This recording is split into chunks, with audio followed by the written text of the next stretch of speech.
દેવના દેવ મહાદેવજીના આશીર્વાદ એ મેં કીધું એમ તમામ ઉપર રહે, એમાં તમામમાં અમે પણ આવી ગયા. ત્યારે શરૂઆત કોઈ પણ ક્ષેત્રની હોય એ દેવના દેવ મહાદેવના દર્શન કરીને હું જ્યારે વિધાનસભાના મતગણતરી માટે પણ અહીંથી જ દર્શન કરીને મતગણતરીના સ્થળ ઉપર જતી હોઉં છું. આસ્થાનું કેન્દ્ર છે, શ્રદ્ધાનું કેન્દ્ર છે.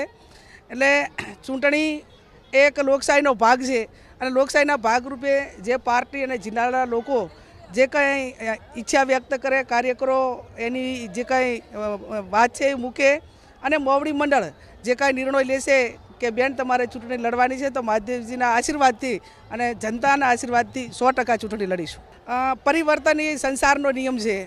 કોણ ક્યાં જાય આવે એ પોતપોતાની વિચારધારા, સમય સંજોગો, સામ દામ દંડની રાજનીતિ અને એની સામે બહુ ઓછા લોકો ટકી શકતા હોય છે.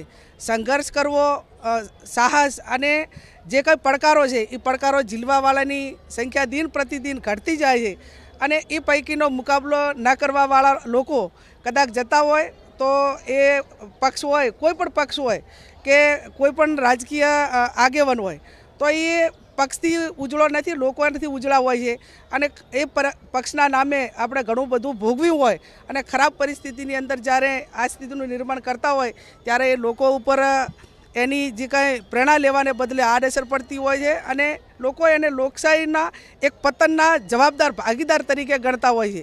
અપેક્ષા રાખીએ કે જે લોકો જ્યાં છે ત્યાં લોકો માટે કંઈક આવું કરે તો બરાબર છે, પણ પોતાના વ્યક્તિગત સ્વાર્થો માટે જ્યારે આવા પગલાં ભરતા હોય છે ત્યારે લોકો પણ એમને જ્યારે સબક શીખવાડવાની હોય ત્યારે શીખવાડતા હોય છે.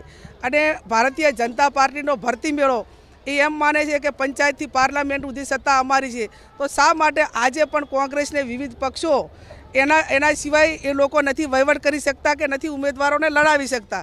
એટલે હું માનું ત્યાં સુધી જે ઓરિજિનલ ભાજપ હોય, ઓરિજિનલ લોકો એમના મહેનત કરવાવાળા હોય, એમને ભારત માતા કી જય, વંદે માતરમ ને હર હર મોદી એના સિવાયના બીજા કોઈ નારા એમના ભાગમાં આવતા નથી. એટલે વર્ષોથી કોઈ પક્ષમાં જે કાર્યકરોએ મજૂરી કરી હોય અને એને પણ લાભ ન મળે એ કેડર બેઝ પાર્ટીની વાતો કરે છે, પણ ત્યાં કોઈ કેડર જેવું કાંઈ છે નહીં.